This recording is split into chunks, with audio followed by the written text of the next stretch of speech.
नमस्कार मैत्रिणींनो, स्वागत आहे आपलं सीताच्या स्वयंपाकमध्ये. तर मैत्रिणींनो, आज तुम्हाला दाखवणार आहे कांद्यावर तुम्ही बेसन पीठ ओतून तर पहा, बेसन पिठाचं मिश्रण. तर पहा बरं मी आता काय बनणार आहे याची रेसिपी. तर पुढे गेल्यावर तुम्हाला सांगतेच. एवढी सपाट वाटी घेतलेली आहे मी बेसन पीठ. आता हे बेसन पीठ घेतलं वाटीमध्ये, याला आपल्याला मिश्रण करायचे, बेसन पिठाचं घोळ बनवायचं, म्हणजे बेटर बनवायचे आपल्याला. तर मी आता याच्यामध्ये टाकणार आहे, हळद टाकलेली आहे. आणि पाहता काय करते पुढे. तर आपण ती वाटी भरून घेतलं होतं ना बेसन पीठ, एवढंच घेतलं होतं बघा. पाणी घेतलं ना, एवढंच पाणी टाकायचं त्याच्यामध्ये. पहा बरं, एवढंच पाणी टाकते आणि त्याच्या गुठळ्या सोडून घेते. आता सर्व आपल्याला बेटर बनवायचे त्याचे, तेवढ्याच पाण्यात बनवायचं, बिलकुल पाणी वापरायचं नाही दुसरं. आणि मी आता तुम्हाला सांगते काय बनवणार आहे पुढे. तर मी बनवणार आहे बेसन पिठाची भुर्जी. तर पहा तुम्ही किती चविष्ट आहे. आपण अंड्याची भुर्जी बनवतो, पण बेसन पिठाची भुर्जी एकदा बनवून पहा. खरंच तुम्ही अंड्याची भुर्जी विसरून जासाल. ही बेसन पिठाचीच भुर्जी बनवणार आणि खाणार. एवढी घरात सर्वांना आवडेल. एकदा बनवून पहा साध्या सोप्या पद्धतीत. चला, भाजीला काय नाही टेन्शन आलं आणि काहीतरी वेगळं बनवायचं आपल्याला, वेगळं कधीच नसतं खाल्लेलं ते. तर अशी एक बेसन पिठाची भुर्जी बनवून पहा. तर पाहता मी आता इथे घेतलेली आहे 1 चमचावर नाही 2 चमचे तेल घेते. हे बघा, तेल पण जास्त वापरायचं नाही किंवा काय नाही, एवढंच पुरेसं आहे आपल्याला तेल. 2 चमचे तेल घेतलेलं आहे. तर हे तेल छान तापू द्या आपल्याला, मग पुढची प्रोसेस करूया आपण. तापल्यावरच मोहरी टाकायची, जिरं टाकायची आपल्याला.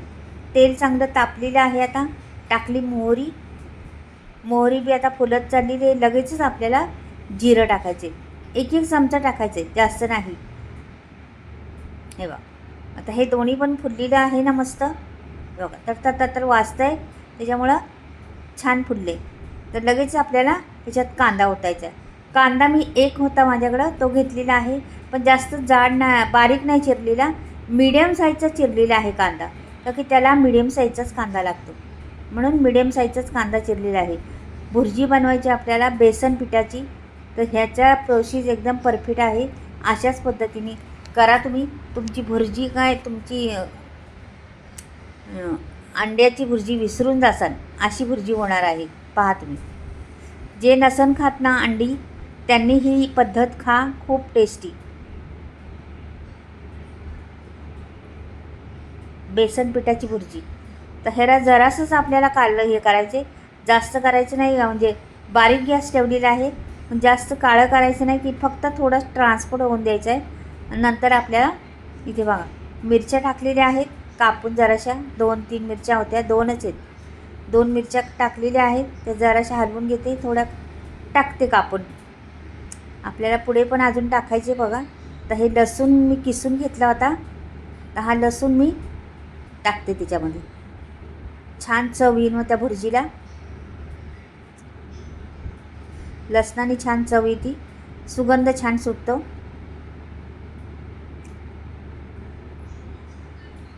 आता काय करायचं आहे, आपल्याला भरपूर सारी कोथिंबीर टाकायची. भरपूर सारी कोथिंबीर टाकते. तुमच्याकडे कढीपत्ता असला तर तो पण तुकडे करून टाकू शकता, छोटे छोटे तुकडे करायचे त्याची आणि तो टाकू शकता. तर मी नाही टाकला आज. आणि मी टमाटर पण नाही घालणार याच्यामध्ये. मग तुम्हाला घालायची असते तर घालू शकता, मी नाही घालणार टमाटर. छान लागतं अशीच बिना टमाट्याची. तर अंड्याच्या ह्याच्यात कधी कधी कोण कोण घालतं टमाटर, तर आम्ही नाही घालत कधी जास्त. म्हणजे टमाटर घातल्याने काय होतं, भुर्जीला पाणी सुटतं, म्हणून टमाटर आम्ही नाही घालत कधी. तर चवीनुसार मीठ टाकले मी. आता ह्याच्यात मी टाकणार आहे मसाला. तर पहा तुम्ही आता मसाले कुठले वापरणार आहे. एकदम स्लो गॅस ठेवलेला आहे. थोडीशी हळद टाकलेली आहे, अजून थोडी टाकते, थोडी नकळत, पाव चमच्यापासून बी कमी. आणि अर्धा चमचा मी टाकलेला आहे धणे पावडर आणि अर्धा चमचा लाल तिखट. थोडं रंगासाठी, आपण मिरच्या पण वापरलेल्या आहेत. मी काही जास्त करणार नाही एवढी कढई भरून वगैरे, थोडीच दाखवणार आहे तुम्हाला, म्हणून कमी सामग्री वापरलेली आहे सर्व. तर हे सर्व पसरायचं असं, आणि ह्याच्यावर त्या बेसन पिठाचा घोळ बनवलेला आहे ना आपण, पहा आता दाखवते तुम्हाला. ओतून घेते तिकडून वाटीत आणि वाटीतच दाखवते तुम्हाला कशा पद्धतीने बेसन पिठाचा घोळ बनवलेला आहे तो लगेचच करायचे ना आपल्याला, म्हणून झटपट होणार आहे. ते बघा हा घोळ झालेला आहे आणि हा सगळा ओतून द्यायचा याच्यात. आता हे सर्व सगळीकडे पसरून जाईल आपाप. आता ह्याच्यावर मी काय करणार आहे, लगेच ह्याच्यावर झाकण ठेवणार आहे. बारीक गॅस करायचं एकदम आणि झाकण ठेवून द्यायचं त्याच्यावर. बघा 1 मिनिटभर झाकण ठेवायचं, जास्त नाही. 1 मिनिटाने परत दाखवते तुम्हाला. हे बघा 1 मिनिटात अशा झालेला आहे पहा. तर ह्याला पलटी करायचं असं ह्याला पलटी करून उलटं पालटं करत राहायचं. फोडायचं ते आपण अंड्याची भुर्जी कशी फोडतो तसं फोडायचं. जी लोक अंडी खात नसतील त्यांच्यासाठी तर फार मस्त पर्याय आहे. अगदी तीच टेस्ट लागते, त्याच्याहून मी जास्त म्हटलं तरी चालेल. एकदा बनवून पहा ही भुर्जी, खूप अप्रतिम टेस्ट येते त्याला. चपातीबरोबर किंवा तोंडी लावण्यासाठी फार उत्तम आहे. आणि तुम्ही असं प्लेटमध्ये घेऊन नुसती खाली तरी छान लागते ती भुर्जी, एवढी चविष्ट लागते. तर तुम्ही बनवून पहा एकदा. बेसन पिठाची भुर्जी कशी बनवतात, कांद्यावर बेसन पीठ ओतून. आता ह्याला अजून थोडंसं आपल्याला मुरून द्यायचं, म्हणजे शिजून द्यायचं थोडंसं. अजून मोकळं फडफडीत झालं पाहिजे एकदम. भुर्जी कशी होती मोकळे फडफडीत, तशी मोकळी फडफडीत झाले पाहिजे. आणि थोड्याशा गुटोड्या आहेत त्याच्यात. तर मी आता ह्याच्यावर परत एखादा मिनिटभर झाकण ठेवणार आहे. आपल्याला लागली तर नाही पाहिजे खाली, याची काळजी घ्यायची. स्लो गॅसवर करायचं, फास्ट नाही करायचं.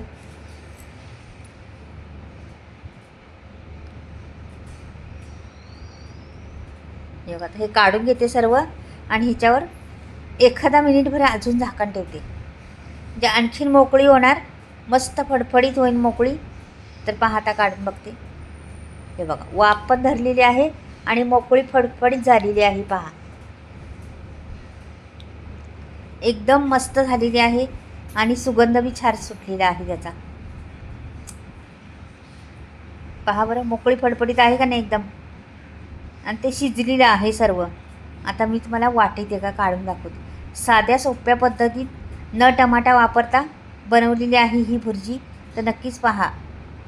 तेव्हा किती मोकळी आहे पहा, एकदम मोकळी फडफडीत, अगदी भुर्जीसारखी. अंड्याच्या भुर्जी बनवतो ना त्याच पद्धतीची. पण टेस्ट ह्याला जास्त येते, खूप टेस्ट आहे याला. आता ह्याला मी कोथिंबीर नाही वापरणार किंवा काहीच नाही, थोडा एखादा पुदिन्याचा पान ठेवणार आहे. छान दिसतं पण आणि सुगंध पण छान येतो त्याचा पुदिन्याचा. वरून कोथिंबीर घालणार नाही किंवा काहीच नाही, भरपूर कोथिंबीर घातलेली आहे आपण आतमध्ये, त्याच्यामुळे आत्ता काय नाही करणार. तर पहा मी आता पुदिन्याचं पान ठेवले. पहा बरं कशी वाटली भुर्जी, नक्कीच कळवा मैत्रिणींना. आणि मी आता मसाल्याविषयी सांगते मैत्रिणींना. माझे मसाले आता नवीन बनवलेले आहेत आणि मी अशा पद्धतीने बनवते. पहा तुम्ही, गावाकडे बनवते, चुलीवर भाजून मसाले बनवते. आणि 18-20 मसाले मी गरम मसाले वापरलेले आहेत. वेगवेगळ्या प्रकारचे मसाले आहेत माझ्याकडं, सगळे बरं, हळदीपासून धने पावडरपासून सगळे पावडरी किंवा अनेक प्रकारचे मसाले आहेत. तुम्हाला घ्यायचे असल्या तर वरती स्क्रीनवर नंबर दिलेला आहे. तुम्ही फ्री डिलिव्हरी मसाला घरपोच भेटणार तुम्हाला. आणि कॉन्टॅक्ट करा मात्र. तुम्हाला कसं घ्यायचा, काय घ्यायचा, कसा पाठवणार ते सर्व तुम्हाला माहिती कळेल. मसाल्याची लिस्ट पण तुम्हाला भेटेल. तर नक्कीच पहा आणि घ्यायचं असलं तर घेऊ शकता. आणि हा मसाला मी डंकावर कुटलेला आहे, चुलीवर याच्यावर चक्कीत दळलेला नाही. आणि हे सर्व बरेचशा वस्तू आमच्या बिना केमिकलच्या आहेत, शेतातल्या शेणखता उगवलेल्या, ऑर्गॅनिक म्हणतात ना तशा. तर तुम्हाला मसाले घ्यायचे तर घ्या. पण माझी ही भुर्जी कशी झाली, बेसन पिठाची भुर्जी कशी वाटली तुम्हाला नक्कीच कळवा. आवडली तर लाईक करा आणि सबस्क्राईब करायला विसरू नका. बाय, परत भेटूया.